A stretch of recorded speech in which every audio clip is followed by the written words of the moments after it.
Assalamualaikum warahmatullahi wabarakatuh. Kembali lagi bersama Bocah Indigo. Pada kali ini admin akan melanjutkan sebuah kisah yang kemarin yang berjudul Samber Nyawa, Dendam Belum Usai. Cerita ini ditulis oleh Restu Wiraatmaja. Bagi kalian yang ingin membaca langsung cerita ini, bisa langsung kunjungi ke link yang sudah admin sisipkan di kolom deskripsi. Sebelum kita lanjut ke inti ceritanya, alangkah lebih baiknya kita berdoa bersama-sama terlebih dahulu. Al-Fatihah. A'udzubillahi minasyaitonirrajim. Bismillahirrahmanirrahim.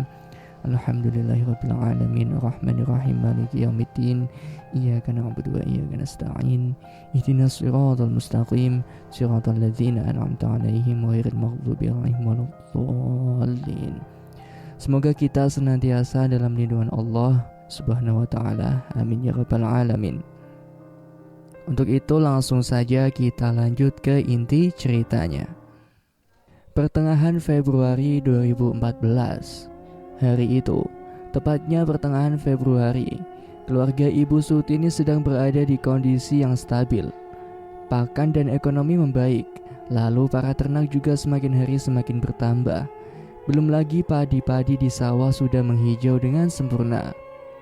Di bulan ini, tidak sedikit banyaknya warga yang melakukan sebuah prosesi pernikahan. Mereka yang kebetulan akan menikah akan mengundang para warga sekitar untuk ngobeng atau membantu sang pemilik hajat. Ibu Sumina ditunjuk sebagai orang yang berjasa dalam masalah lauk pauk. Pengalamannya tak diragukan lagi. Lalu Ibu Sutini dan juga Nindya turut ikut serta untuk membantu tetangganya yang kebetulan akan mengadakan sebuah pesta di rumahnya.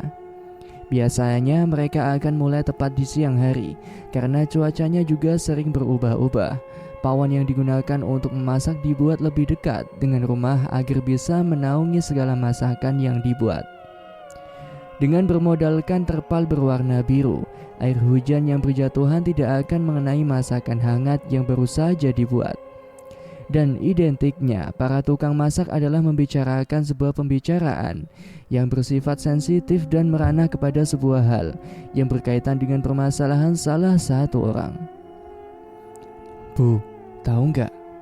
Akhir-akhir ini desa kita sering kedatangan belis. Belis? Belis apa? Entah bu, dia sering menengok dari balik pohon kelapa dan pohon salak rimbun itu. Hah? Jangan-jangan Ibu Sumina datang sembari membawa wadah yang digunakan untuk meletakkan tempe dan tahu goreng. Saat Ibu Sumina datang, obrolan terhenti. Mereka semua seperti tunduk, tidak berdaya saat Ibu Suminah mulai mengikuti ranah pembicaraan mereka. Loh kok diam semua? Tanya Ibu Suminah. Enggak mbah, kami lagi bicarakan belis. Jelas salah satu warga. Belis? Dari mana dia keluar?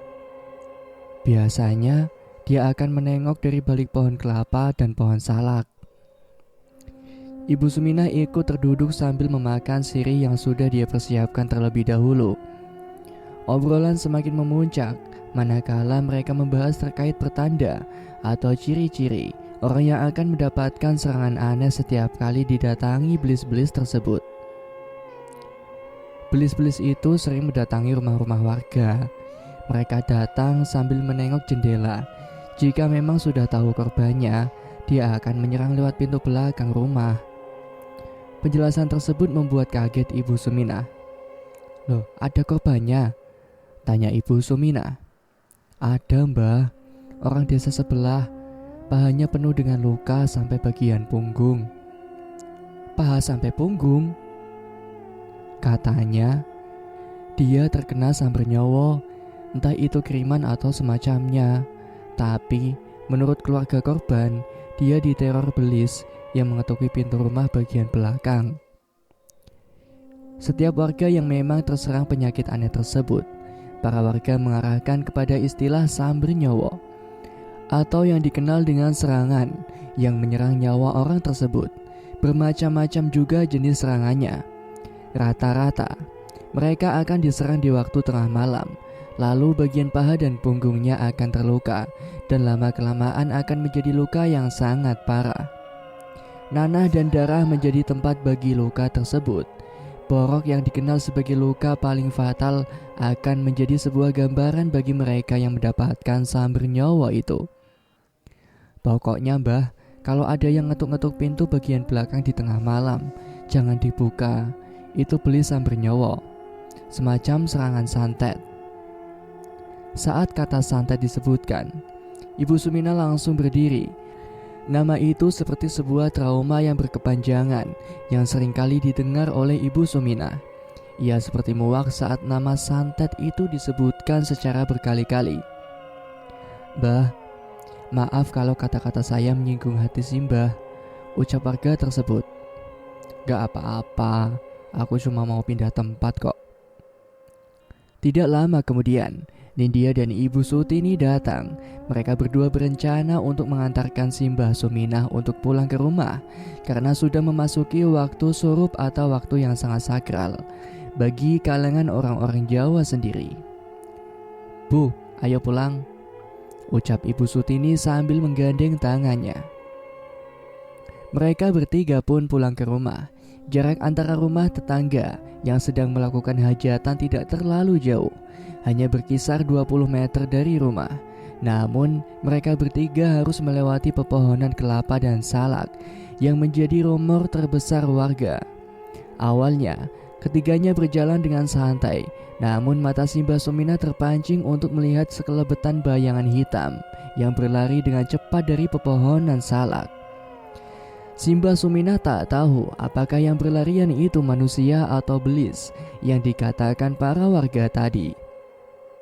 Saat mereka bertiga sampai pertengahan jalan, mereka terhenti di sebuah jembatan kecil penghubung antara desa satu ke desa lainnya. Mereka bertiga melihat sesajen yang berjajar rapi lengkap dengan makanan yang biasa dihidangkan. Bah, itu makanan belis? Tanya Nindya. Bukan, ini untuk Bahu Rekso, para penjaga, jawab Simbah Sumina. Lalu makanan belis itu apa mbah? Tanya Nindya. Getih tuwo atau darah tuwo. Saat Simbah Sumina mengucapkan perkataan tersebut, tiba-tiba salah satu dari banyaknya pepohonan salak yang berjajar di hadapannya bergoyang-goyang dengan sendirinya. Lalu terdengarlah suara tawaan melengking seperti suara monyet di tengah hutan. Bah, itu apa mbah? Tanya Nindya sambil menunjuk ke arah sosok hitam. Itu yang dinamakan belis, penyuka darah tua. Nindya hanya bisa menutupi kedua matanya. Mereka bertiga dipaksakan untuk terus berjalan walaupun sosok belis yang memiliki lidah panjang itu sedang mengganggu kefokusan mereka bertiga untuk terus berjalan. Saat mereka bertiga terus berjalan ke arah depan, dari belakang mereka terdengar suara seseorang yang sedang memakani sesajen secara lahap. Bunyinya seperti orang yang sedang kelaparan. Simbah Sumina menghentikan langkahnya. Hal itu membuat Ibu Sutini dan juga Nindya terhenti secara bersamaan. Simbah Sumina memberi aba-aba untuk tidak bergerak. Mereka bertiga terhenti mematung sampai sesajen itu selesai habis dimakan oleh sosok yang berada di belakangnya. Bah, ono apa toh mbah? Tanya Nindya. Ono belis sek mangan, jawab Simbah Sumina. Suara lahapan makanan tersebut terhenti saat kalimat Simbah Sumina terucapkan begitu saja. Tiba-tiba angin menghembus dari arah belakang mereka. Dinginnya menusuk hingga ke tulang belulang kering dari tubuh mereka masing-masing. Saat itu, Simbah Sumina memberanikan diri untuk menengok ke arah belakang. Ternyata yang ada di belakang mereka tidak cukup satu belis, melainkan ada 5 belis yang sedang memakan lahap sesajen tadi yang digunakan sebagai makanan para Bahu Rekso itu. Sosok-sosok itu terdiam. Simbah Sumina menatap ke arah mereka. Dalam hati si Mbah Suminah hanya berucap doa agar dirinya tidak diganggu oleh para belis itu. Namun 2 di antara kelima dari mereka berjalan sebanyak 3 langkah ke arah depan sambil tersenyum dengan tatapan mengerikan. Dari perawakan sosok belis tersebut membuat Mbah Suminah mati langkah.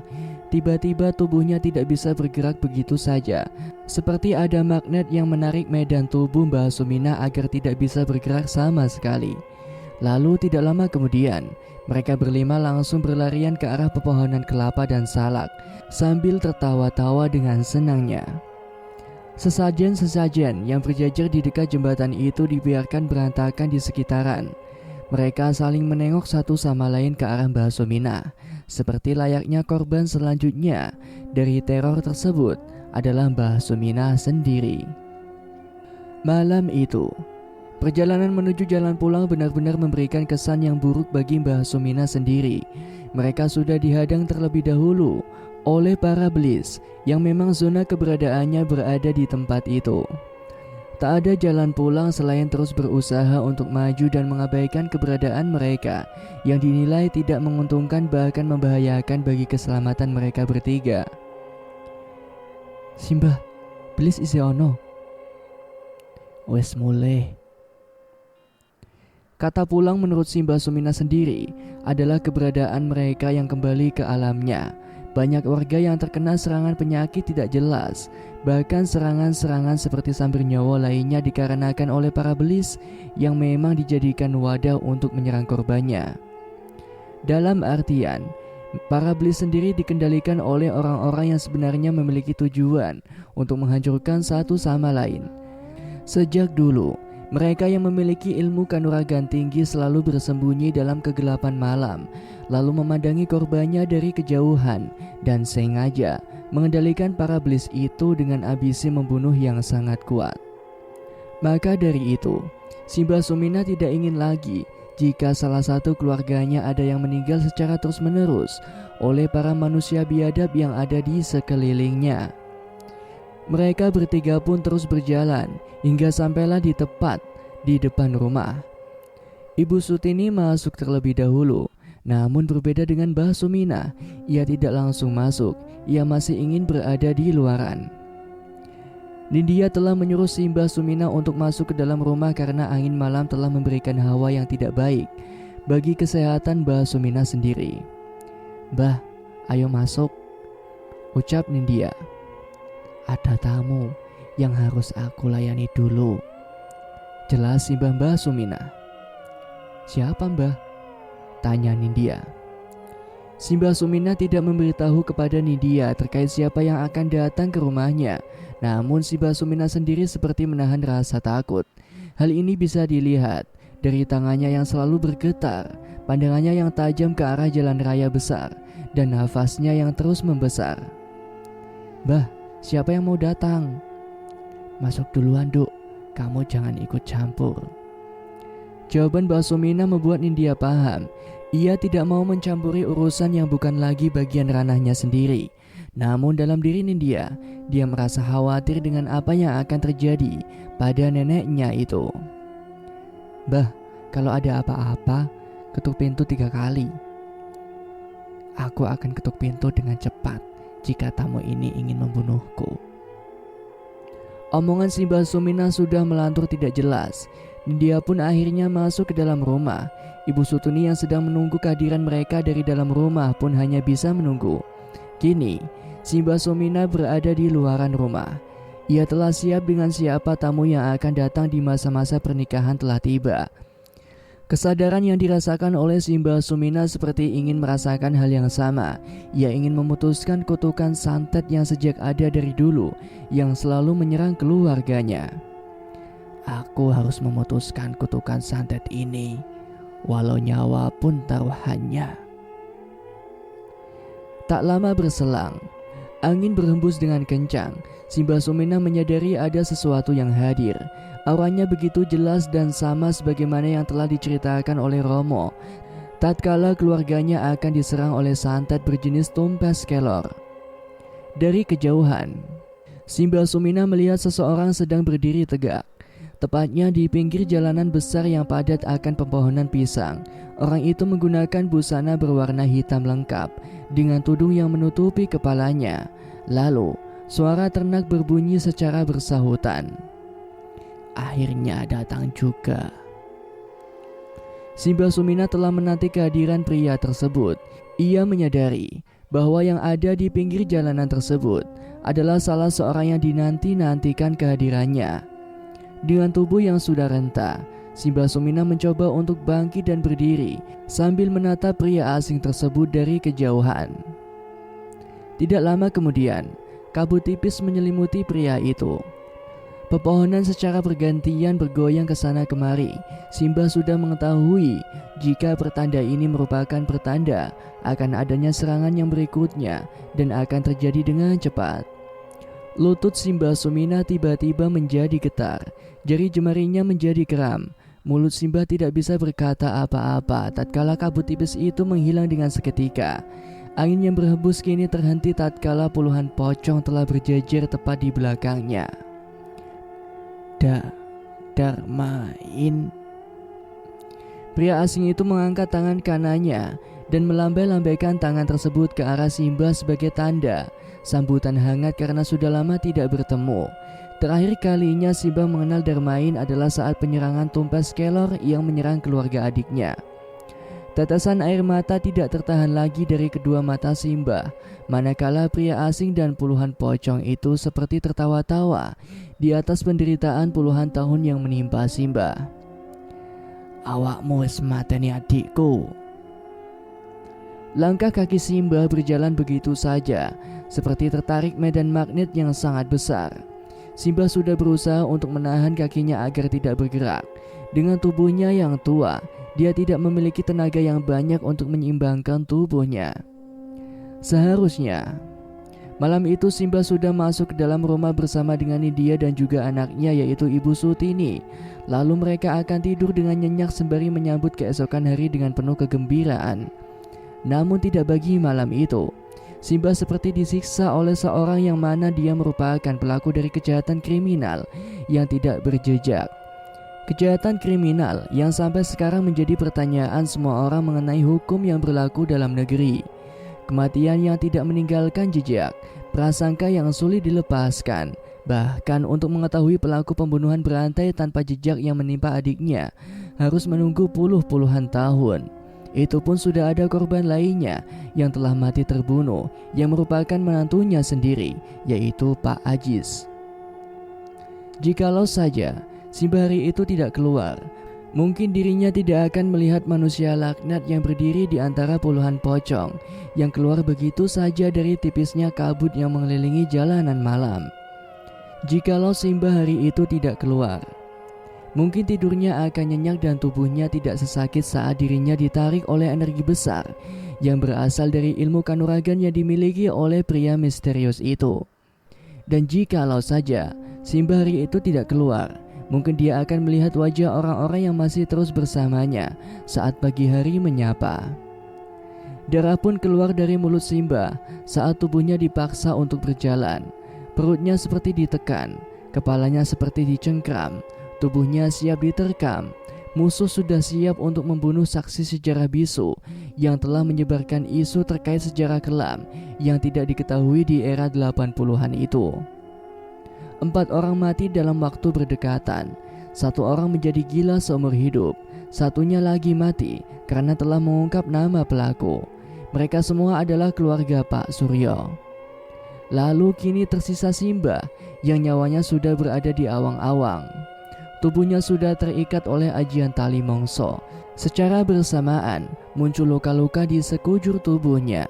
Sahutan suara pocong membuat tubuh Simbah tidak bisa melakukan apa-apa. Simbah seperti mati rasa. Pikirannya sudah tidak berada di desanya lagi. Yang ia pikirkan saat itu adalah bagaimana caranya bisa mengungkap pelaku pembunuhan berantai di era 80-an itu kepada keluarga lainnya. Tujuan dari Simbah sendiri sebenarnya hanya satu, ingin memutuskan rantai santet yang telah menyerang keluarganya sejak dulu. Kalau saja ini berhasil, kemungkinan keluarga lainnya tidak akan terkena santet yang sama, atau minimal serangan-serangan santet lainnya tidak akan terpapar pada yang lainnya. Setelah tubuhnya ditarik oleh energi gaib yang kuat, Simba terjatuh seketika. Sosok pria asing itu kembali menghilang bersama dengan kabut tipis yang menutupi seluruh tubuhnya dan puluhan pocong yang telah berdiri di sekelilingnya. Darah yang keluar dari mulutnya sedikit demi sedikit telah terhenti. Simba mencoba untuk bangun dan berjalan ke arah pintu.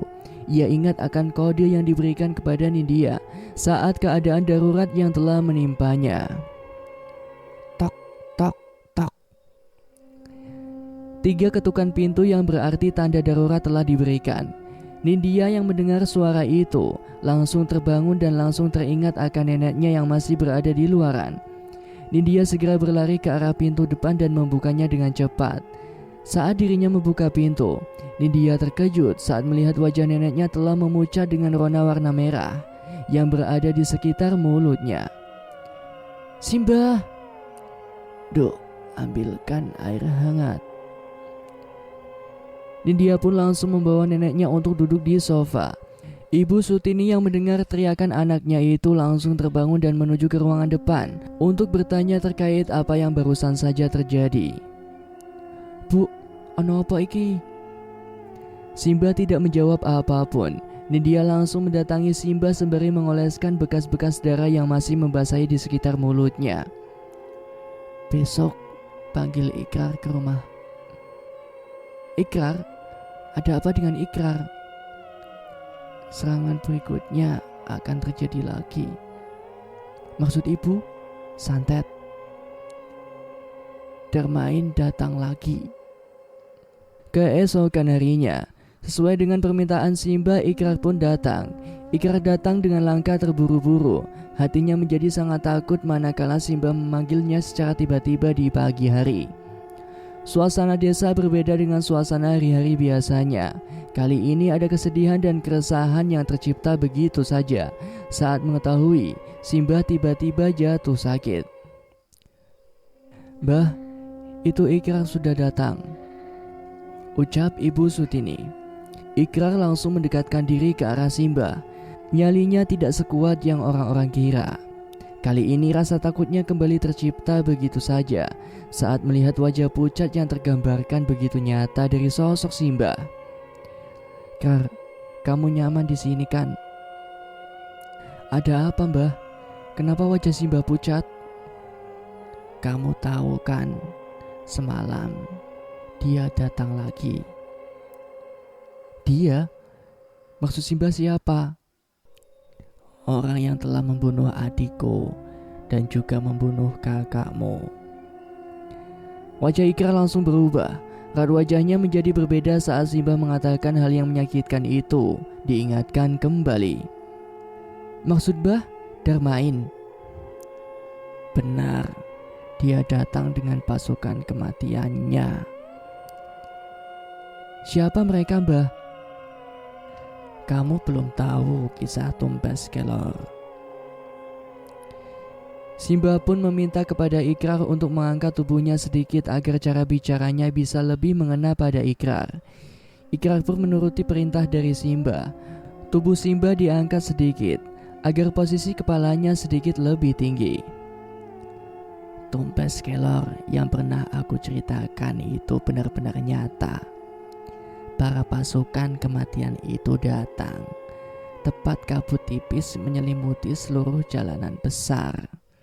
Lalu, suara demi suara aneh terucap dari para pocong itu. Lalu, kau tahu hal yang pernah aku ceritakan terkait ajian tali mongso yang mampu mengikat tubuh seorang dari kejauhan?" Ikrar berdiam sejenak. Ia benar-benar mencoba menangkap sedikit demi sedikit kalimat yang dikeluarkan dari mulut Simba yang sudah tak beraturan itu. Mestinya Ikrar tahu akan kedatangan Darmain untuk kedua kalinya. Namun anehnya, dirinya seperti tertahan akan apa yang telah menjadi jalan untuk pembalasan dendamnya. Sekarang, semua akan berjalan seperti semestinya. Barangkali kau tahu siapa yang akan mati berikutnya. Itu adalah akhir dari kutukan santet keluarga ini." "Kutukan santet keluarga, Mbah?" "Keluarga kita sejak dulu sudah mendapatkan kutukan santet. Tanpa sadar, Simba menangis di depan Ikrar. Dia sebenarnya tidak ingin berterus terang terkait apa yang sudah terjadi kepada pendahulunya itu. Namun Ikrar sendiri yang akan melanjutkan dari era sejarah keluarga yang tidak diketahui akan kejahatan kriminal yang tidak berjejak. Seluruh kematian yang terjadi di pihak keluarganya itu disebabkan oleh santet yang sangat-sangat mengerikan. Lewat keterangan tersebut, Ikrar pun menjadi paham apa yang semestinya akan ia lakukan sebelum korban berikutnya terjatuh lagi. Jika memang akan terjatuh korban lagi, maka targetnya ada 2, ucap Ikrar. Simba hanya mengangguk. Ia paham apa yang dikatakan oleh Ikrar terkait serangannya yang akan menyerangnya itu. Bisa jadi itu adalah Simba dan juga aku. Bukan, lebih tepatnya ada 3 target. 3 target, Mbah. Siapa satunya? Arianto, anakku yang paling bungsu. Pak Arianto sendiri belum mengetahui semenjak Simba sedang menjadi target. Namun ia cukup merasakan saat beberapa pertanda yang menggambarkan jika serangan berikutnya adalah serangan yang benar-benar mengerikan. Karena itulah, dirinya merasa tidak tenang dan juga tidak nyaman. Pasalnya, batinnya masih terhubung dengan ibunya, manakala hal-hal yang terjadi pada ibunya itu terjadi begitu saja. Bisa jadi, dengan hal tersebut, semua akan berubah seiring berjalannya waktu. Setelah segala penjelasan telah dijelaskan, Ikrar pun memohon pamit. Ia ingin menyiapkan diri agar serangan berikutnya tidak menyebabkan kematian dari pihaknya tersebut. Akhirnya, Ikrar pamit pulang. Kini tinggallah Simba sendirian sambil menunggu serangan berikutnya yang mungkin akan terjadi dalam waktu yang sangat dekat. Dia telah siap jika serangan tersebut terkena pada dirinya. Karena tubuhnya yang lemah, ajian tali mongso yang berada di dalam tubuhnya sulit dihilangkan begitu saja. Kalaupun dilepaskan, itu pun membutuhkan waktu yang sangat lama. Dengan jeda waktu yang lama, kemungkinan ada 2 hal yang akan terjadi pada Simba: mati karena sakit atau mati karena santet. Ikrar mengerti apa yang dimaksud dengan Simba terkait rencana penyerangan selanjutnya yang akan menyerang keluarganya. Namun dirinya masih belum mengetahui secara jelas siapa yang menjadi target berikutnya dari serangan mematikan itu. Dari sudut rumah, Ikrar hanya terdiam sambil menatap jendela rumahnya yang sudah lapuk karena dimakan usia. Angin dari luar rumah masuk secara perlahan dan menusuk tubuh Ikrar. Dari luaran, sayup-sayup suara warga yang sedang mengobrol terdengar jelas. Entah apa yang dipikirkan oleh Ikrar saat itu. Pikirnya masih teralihkan oleh Pak Arianto, anak bungsu dari Ibu Suminah atau Simbah Suminah. Kenapa Darmain sangat tertarik dengan Arianto? Lalu Simbah bilang kalau Arianto setara ilmu kanuraganya dengan Darmain. Belum lagi, dia juga bisa melepaskan diri dari serangan Aji Tali Mongso. Akan tetapi, ketik kematian kakakku Ajis, mengapa dirinya tidak bisa memberikan pertanda atau memberitahu? Sempat dalam diri Ikrar sedikit kecewa terkait apa yang terjadi saat kematian kakaknya itu. Namun memang pada dasarnya ada keterlambatan dalam memberikan pertolongan.